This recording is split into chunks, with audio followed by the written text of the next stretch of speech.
ผมลองเช็ค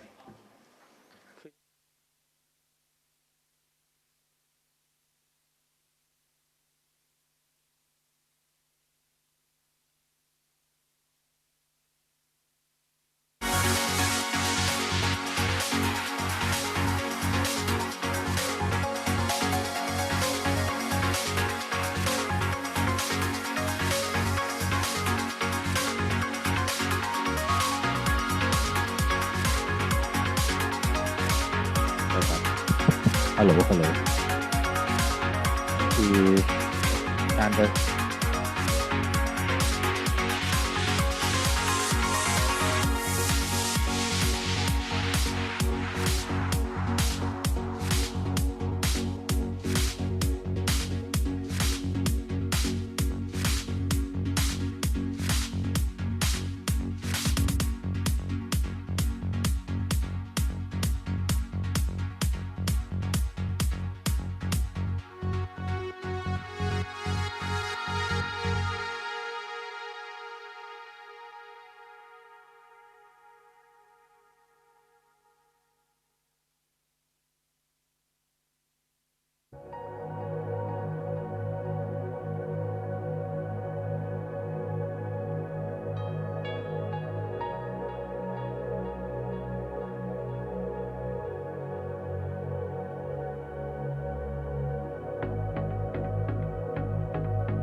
Thank you everybody and welcome to the session entitled Emerging Issue in Infection Prevention, and my name is Professor Anucha Apisarnthanarak from Faculty of Medicine, Thammasat University Hospital, and I belong to the Division of Infectious Disease.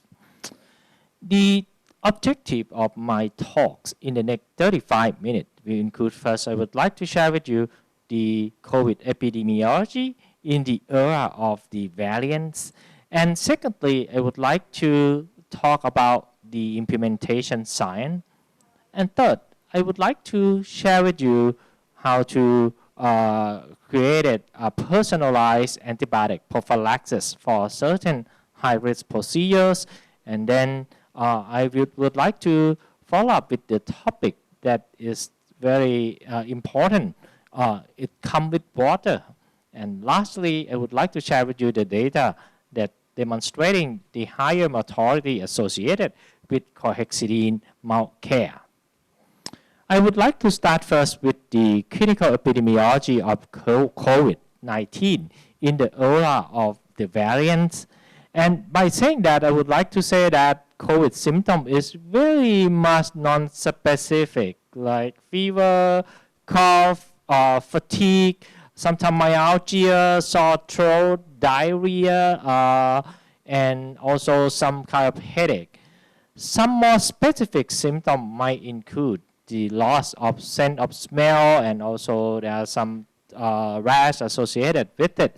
And of course, if you have a severe COVID, you might develop pneumonia or some kind of heart disease that can be associated with COVID as well. because the symptom of COVID-19 is so non-specific. Sometimes, if the patient did not conceal the history, the healthcare worker who take a good protection already might be a victim of the COVID infection as well. That's why appropriately protect themselves. And this is the true story from the Thai doctor who just passed away because of the COVID that obtained from the patient that concealed the history of having COVID. COVID also associated with reduction in the life expectancy.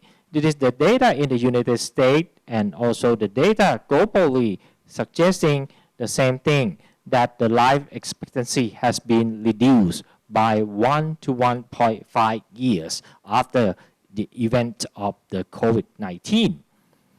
Likewise, many symptoms associated with COVID, including fatigue, dyspnea, headache, chest pain, cough, etc., can be lasting for a long time. And it is the data suggesting that if you follow up the patient up to 79 days or later, and these symptoms still persist up to 10 to 80%, which is considered a lot.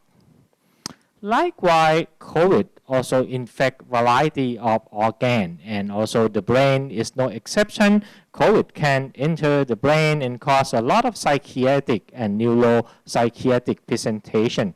And these could be seen in acute presentation like anxiety, impaired concentration, impaired memory, depressed moods and confusion, and also the post-illness of neuropsychiatric presentation also persists up to 10 to 15%. And this symptom include anxiety, impaired concentration, impaired memory, and depressed mood. COVID also mutate like influenza, and the rate of mutation is approximately half of influenza. And the amino acid chain that has been detected occur primarily on the spike protein, or what we call S protein. As a consequence, there are at least 3 famous mutations. First is the UK mutation, second is the South African mutation, and third is the Brazilian mutation. And this is the code of the position of mutation in the spike protein that demonstrated in here. The impact of COVID mutation can be severe. For example, the UK variant has been occur and also associated with higher mortality and also the rate of hospital admission, particularly in the ICU, while some strain, like African strain, were more likely to produce less effectiveness of the vaccine response associated with this variant as well. The problem is that we are healthcare workers, and why healthcare workers get COVID? First, at the early on in China, they're learning that the lack of PPE is the primary reason. And second, after they have adequate PPE, the lack of true understanding on how to appropriately don and doff PPE might be associated with COVID. And third, after having a lot of patients, exposure with a long time period is also associated with the COVID infection among healthcare workers. So what we should do with the healthcare workers to protect them? Despite a lot of attempts, it appears like a lot of healthcare workers still infected with the COVID. And this is the picture of the Anthony Fauci, who is the director at the NIH at the United States, and he suggests that using double mask can help associated with the reduction in the risk of healthcare workers obtaining the COVID-19. Why? Because as at the United States, there is a data suggesting that the medical procedure, if using the medical mask alone, it can block particle up to 56%. But if you use the cloth mask, it can block about 51%. But the combination of the mask, like seen in Dr. Fauci's photo, suggesting that the blockage of the procedure can be detected up to 85.4%, which is the magic trick that he suggests to do. Anyway, double mask can be very impractical in many clinical settings because it's very difficult to do and also particularly doing it in community. And my friend in the United States suggesting that he did the double masking strategy only in the patient care area that is pretty high risk for acquiring COVID from the patients. The thing that we also have to modify is the triage flow. And in the country like Thailand that have no or limited community transmission, we come up with a practical triage criteria including the sign and symptom of COVID. And if the patient met this symptom, we will ask the travel and direct exposure history, which could be modified based on the local epidemiology, and then we separate the patient from the others in a very well ventilated area. And we do cleaning quite well with the environmental in the waiting room. But in the country where the widespread community transmission do occur, we do the same thing with the exception that we have no need to ask for specific risk and specific travel history anymore, because in this situation, COVID has been widely spread in the community already. So we're separating all the patients in a well-ventilated area and do a good job on environmental isolation and cleaning in this group of the patients. I would like to switch gear to the next topic, which is called the implementation science. What is the implementation science? I would like to share with you my mother-in-law. This is my mother-in-law who has a bladder cancer, and he has a multiple surgery, and he cannot eat anything for 5 years. So he have to have the catheters and have the TPN as the primary route of the food that get into his body. But you see this thing is on the first day I went to visit my mother-in-law and I saw it and I quite surprised. This is a plastic protector on the catheter. And I do ask the chief nurse there, what is the purposes of this plastic protector? And the chief nurse told me that they are very confident that with this plastic protector, my mother-in-law will be very safe from the bloodstream infection, or in this case called CLABSI, will not occur in my mother-in-law. So I say, let's see what's going on. But 1 hour later, I take a photo, and what you can see here, there's a lot of bubble in here, and also I observe the nurse when they manipulate my mother-in-law catheter, they did not wash hands. They did not rub the hub with the alcohol when they infill the IV fluid. And they close the plastic protector. And as a consequence, my mother-in-law do develop MRSA, VRE, ESBL, CLABSI. And the problem that I come up in my mind is that why don't we just focus on the good catheter maintenance practice instead of believing in the thing that you really have no evidence to prove effectiveness in this case. That is why the implementation is very important. Thammasat and also John Lonidis wrote the book on the implementation science of the evidence-based implementation for contradicted, unproven, and aspiring healthcare practice. They're saying that by abandoning ineffective medical practices, which is a part of good evidence-based medicine, it actually requires many years to implement these.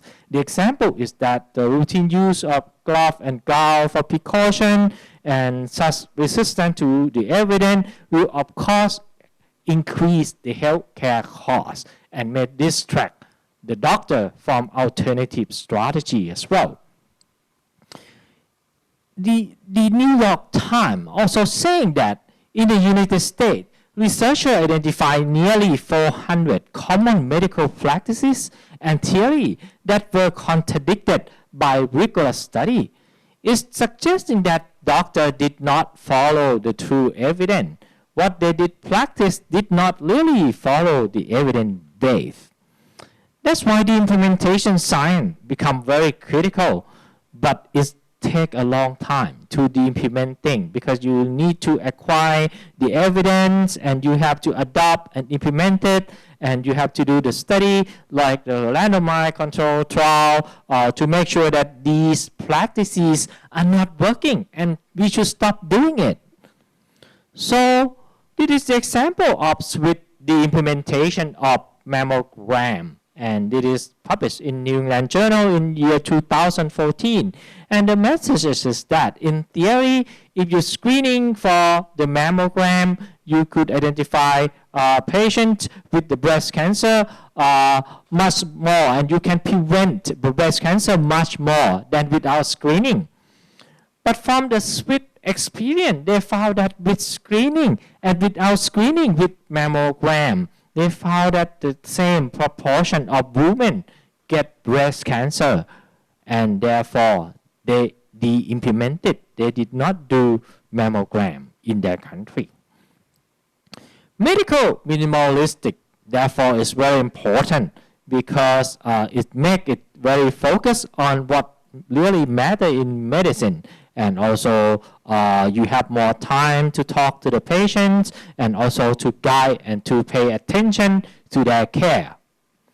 I would like to share with you the implementation science on surgical site infection.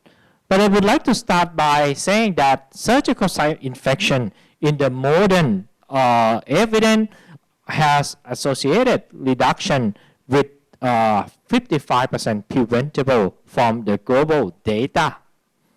But the things that has been strong in the recommendation of not doing occur at least 3 items. The first item, do not remove patient hair. If necessary, use clipper. This occurs in preoperative period. The operative period, don't use laminar air flow. And post-operative period, do not prolong surgical antibiotic prophylaxis in the post-operative period. But there are general barriers to stop non-evidence-based IPC measure because this measure have already used when the doctor are very young. And they are very skepticism concerning the new study result, and a new training is necessary to implement a new measure that we want to implement. And sometimes if you want to implement, it's also associated with the cost as well. The first implementation is do not remove the patient hair. If absolutely necessary, use the clipper.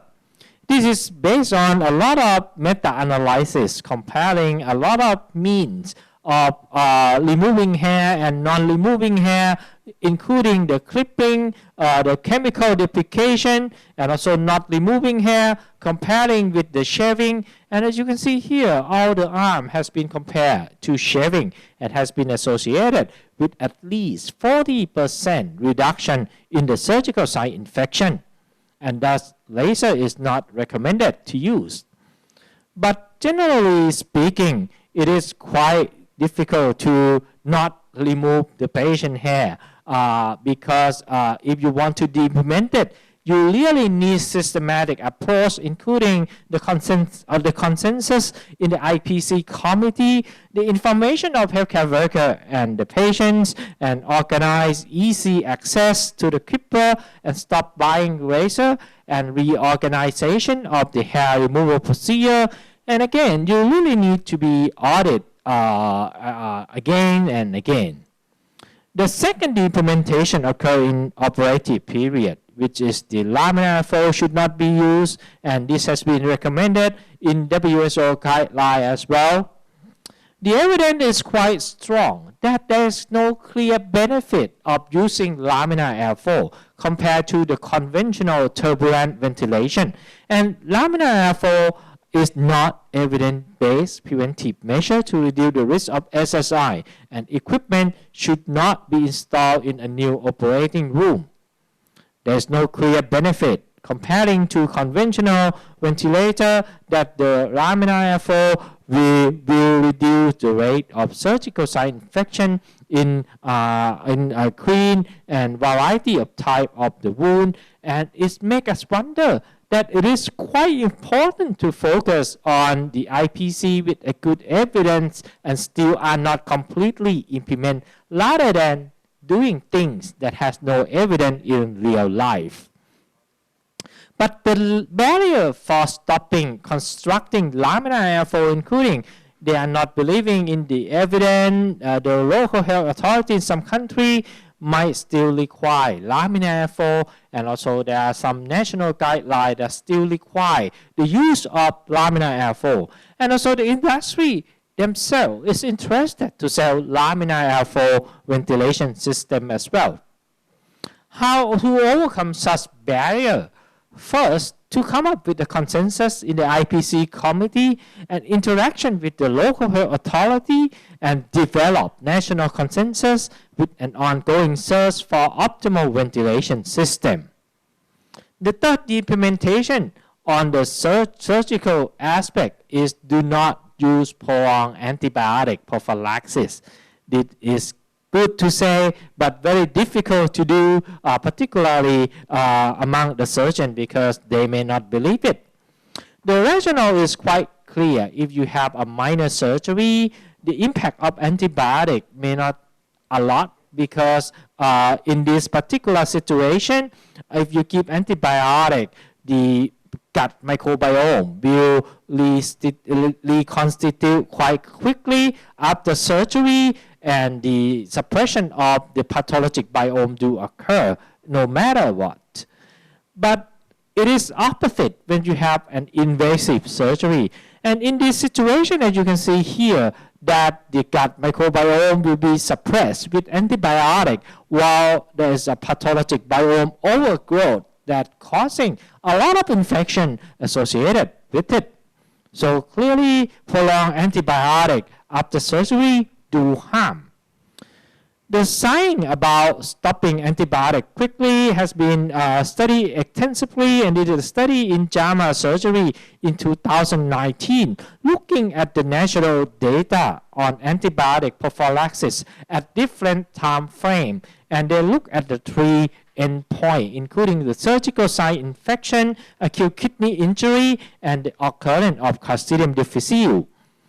What clearly showing here is that there is no clear benefit of giving antibiotic for more than 48 hours, and associated harm has been quite obvious, particularly the occurrence of kidney injury, and also the occurrence of Clostridium difficile has been increased after exposure to antibiotic more than 48 hours. The barrier for stopping prolonged antibiotic is quite clear, that sometimes the patient safety that considered by the surgeon are the worrisome issue, and they are not believing in the evidence and not believing in the aspect that prolonging antibiotic do causing side effects that I sharing with you in the previous slide. How to overcome the barrier of stop prolonged perioperative prophylaxis is that the hospital should establish multidisciplinary team with regularly audit and feedback, use electronic stop order, and education about the side effect of prolonged antibiotic prophylaxis. So in summary, the implementation of non-evidence-based measure is also very difficult. Education about the correct IPC measure is usually not adequate, and also the routine audit with appropriate feedback are useful to stop this measure, but it really needs some behavioral target innovation to help solving this issue.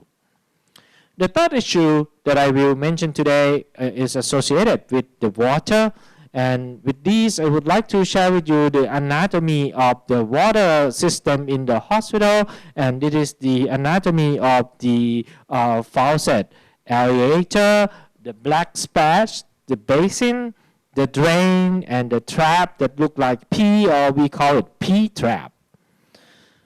Believe it or not, if you look at the genome analysis for 10 years, according to this investigator, they found that approximately less than 8% of the environment gene has quite similar genome analysis with the patient isolate, suggesting that there are some clear link with the environment and the patient. But by and large, the things that commonly associated with the patient turn out to be the water system, including the pipe, the P-trap, and etc. There is also an experiment suggesting that if you streak the germ on the sink and in the sink pipe, and within 2 weeks, all the sink will be contaminated with the germ, and the germ progress quite quickly within 2 weeks. Interestingly, the investigator looking at the chain of the aerosolization by putting water on the sink bowl, and of course there are a lot of aerosolization of the germ around the sink bowl within 2 meters as shown in these pictures. Thus, the concept of water-free patient care zone has been quite popular in many European countries. And this is the study in the European country in UK, where they implement water-free patient care zone as a pre and post intervention. And what they found is that after introduction of the water-free zone, there is associated with significant reduction in many gram-negative that occur during 2 days up to 14 days in the statistically significant fashion. It also clearly associated with the colonization rate ratio reduction in the ICU length of stay as well, and also water-free patient care activity has been listed in here, and you can see in the big detail in here. Likewise, another study looking at the endemic MDR gram-negative bacteria, and they introduced the same concept of removing sink and implement water-free zone. And they found that after implementing the water-free zone, there is a significant reduction in the gram-negative in the ICU, as shown in here. Why? Sink is harm. This is a survey that looked at the healthcare worker, what they do at the sink, and they found out that hand washing, which should be the main purposes of using water sink, is occurring only in 4% of the total behavior, while majority of behavior of the sink use has been focusing on discarding detergent, discarding disinfection, discarding the biologic waste, discarding of the drug infusion fluid, and also antibiotics. And clearly, this is the waste management in the hospital. They use sink as a waste management. And clearly, if they want to use the hand washing, they should use an alternative, which is the alcohol-based hand rub, which is more convenient and time-saving for the healthcare worker as well. Thus, the sink should be rethinking in terms of design and the appropriate type of using sink in the hospital. So we need to rethinking the hospital built environment, including the sink, the shower drain, and the sewage system, and the waste management, which will be crucial for the prevention of severe and potential lethal hospital-acquired infection. The next topic that I would like to share is the personalized antibiotic prophylaxis for certain high-risk procedure. And with that, I would like to start with the fact that you don't know, which is the fact that screening for ESBL colonization and the impact of surgical antibiotic prophylaxis is largely non-study, and the recommendation cannot be formulated because there's no such evidence in the literature. the evidence do exist for MISA that you know do screening and also use mupirocin and chlorhexidine bath as a mean to contain it. In particular, surgery operation like the bone and joint and cardiothoracic surgery. This is the study that occurring in European network, and they found that ESBL colonization, comparing with non-ESBL colonization, there's a clear risk of associating with ESBL infection, particularly if you have a deep surgical site infection. This investigator come up with a strategy called personalized ertapenem prophylaxis after screening for ESBL for patients who undergoing colorectal surgery. What they found was quite obvious is the group that using intervention phase, which includes screening for ESBL and using ertapenem for surgical prophylaxis, has been shown to be associated with a risk reduction in the ESBL surgical site infection in the post-intervention period. The conclusion is quite clear that their study provides the evidence for screening the patient with ESBL carriers before elective colorectal surgery and personalized antibiotic prophylaxis for patients who screen positive. And thus they recommended that the routine use of ertapenem prophylaxis for all patients should be discouraged because the risk of resistance. But the caveat that I found, and I wrote a criticism to this article, is the fact that the risk of ESBL do occur in only dirty abdominal wound infection. It only prevents deep surgical site infection. Thus, other strategy should be used if you want to reduce the superficial surgical site infection, including a good preparation on antiseptic bathing before surgery. And screening for ESBL may not be cost effective. Strategy to come up with the risk prioritization should be more justifiable in resource limited setting.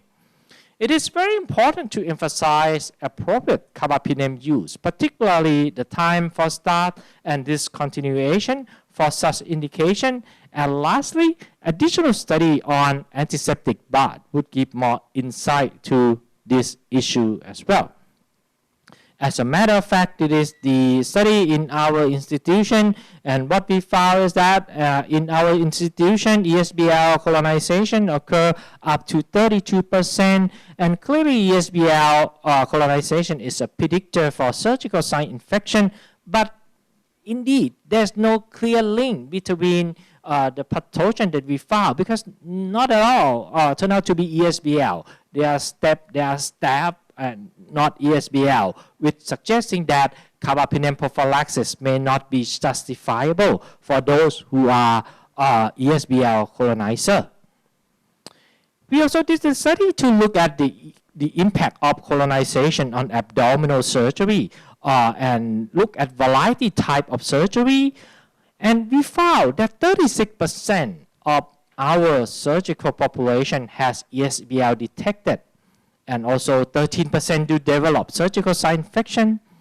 And again, there's no clear association between the pathogen isolated as the superficial surgical site infection to be ESBL, but rather if the patient develop deep surgical site infection, most of them are ESBL. And of course, there's no clear association between carbapenem pre-operation prophylaxis and the reduction in the surgical site infection, which suggesting that implementation of routine use of prophylaxis with carbapenem may not be justifiable to reduce ESBL infection.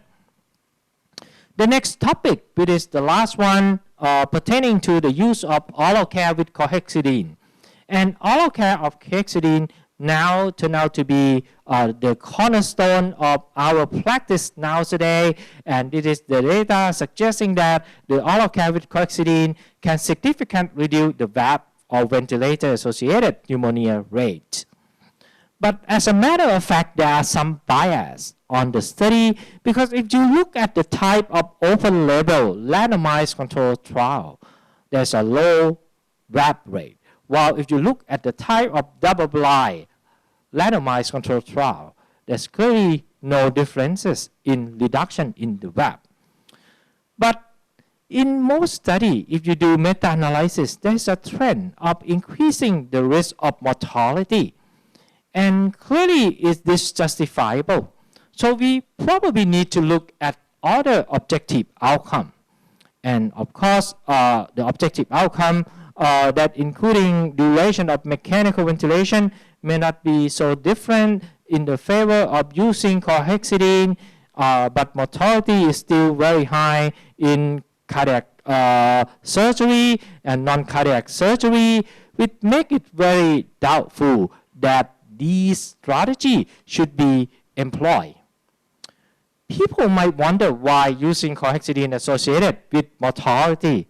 Chlorhexidine, of course, oral care with 2% can cause bleeding ulcer, white plaque, and also bleeding mouth, dry tongue, aphthous ulcer, and so on. But there are also cases of allergic and anaphylaxis associated with chlorhexidine as well. And also, there are a lot of case report that instilling chlorhexidine in the rat lung has been associated with ARDS. It's not specific to chlorhexidine. If you look at the other chemical like povidone iodine, if you do the same thing in the rat lung, it's also associated with the ARDS occurrence comparing to the placebo as well. And of course, then the biopsy of the rat lung, they found that ARDS do occur with much higher concentration of chlorhexidine as compared to the lower concentration. So clearly, chlorhexidine might do harm because of the patient aspiration of chlorhexidine in the lung, not because chlorhexidine do harm, but because the aspiration aspect is doing harm. So we should apprise the evidence clearly, which this is the summarize of the many interventions that we use to reduce the ventilator-associated pneumonia. And as you can see here, there's no hazard of using such intervention except for the oral care with chlorhexidine, which is the only intervention that might have associated harm with it. And this is the end of my talk, and I would like to thank you very much for the kind invitation and also welcome any question that you might have. Thank you very much for your attention. Thank you, Professor Anucha, for your fantastic presentation. There is a question. What, in general practice, what are the important things about imaging issue in infection prevention? I think the key of infection prevention is that the true and real evidence by RCT is fairly limited because the ability to do RCT is quite limited. The point is that you have to keep noticing the routine in the practice and come up with a good research question and try to emphasize the research in the routine practice and to improve the patient care system.